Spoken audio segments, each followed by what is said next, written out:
Hey guys, I'm back again. I am so excited. Man, I am so pumped up about the first week.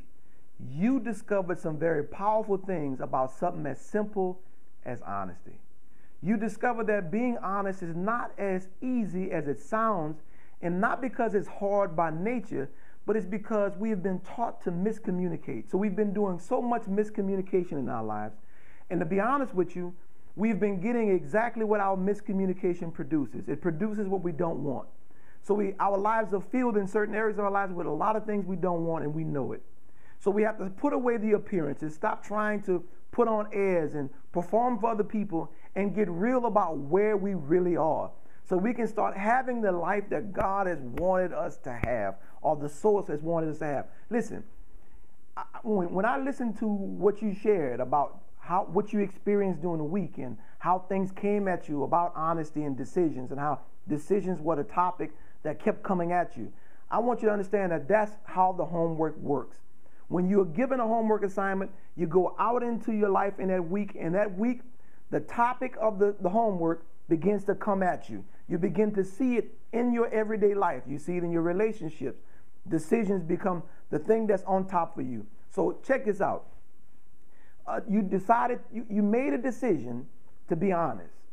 What that means is you've made a commitment to be honest, and also to cut out the other habits that you have that support you being dishonest. So you got to cut out all the things that are supporting you being dishonest, because dishonesty is miscommunication.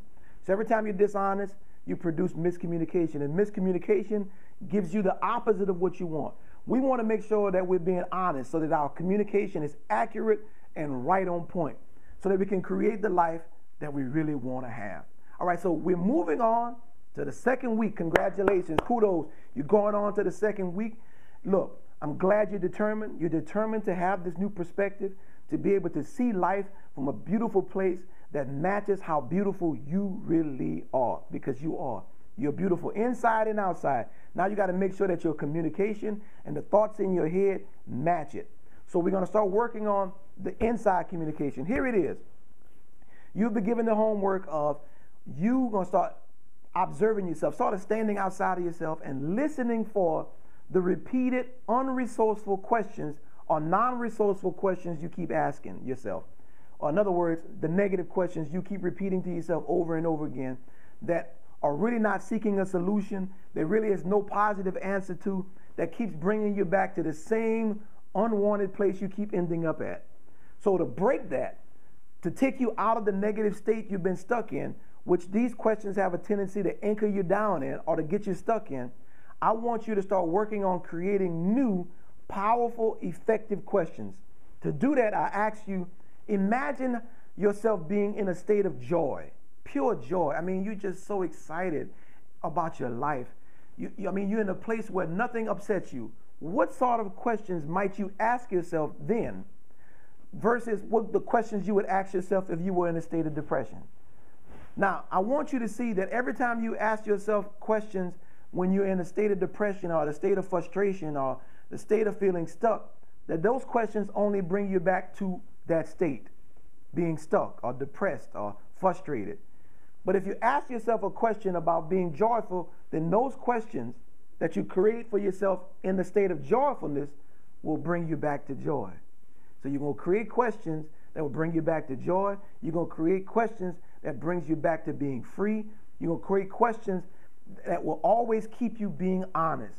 Honesty is a powerful thing because we live in a universe that responds to truth and honesty. We've been trying to get the universe and the reality to operate in our favor, being dishonest. And to be quite honest with you, it is really shocking to know that honesty is such a struggle for us because we spend so much time in our religious faith, whether it be Christianity, Buddhism, Islam, or Hinduism, or Judaism. We spend so much time in our religious places talking about the truth, but there's very little honesty. What do I mean by that? There's very little revealing of our actual selves. We go into our places of worship and we go there with airs on. We go there keeping up appearances. We go there fronting and putting on airs for other people, trying to portray certain things that we are not. Very little honesty exists because there's a difference between truth and honesty, as I told you before. The truth is basically the facts of the matter. Honesty is you revealing yourself, you saying where you are, who you are, and more importantly, what you desire from your relationships with people. Most of us are not honest in that regard. When it comes down to telling people what we really want from what we're doing, we fall short. We have to make that commitment, that decision to be honest in every aspect of our life. Now I'm asking you to become present to the questions that you ask yourself that keep taking you to the same unwanted place. And know that your reticular activating system is going to work on your side when you focus and believe in your power and your beauty and in the gifts that God has given you. I'm so excited. My name is Berwick Madi Davenport.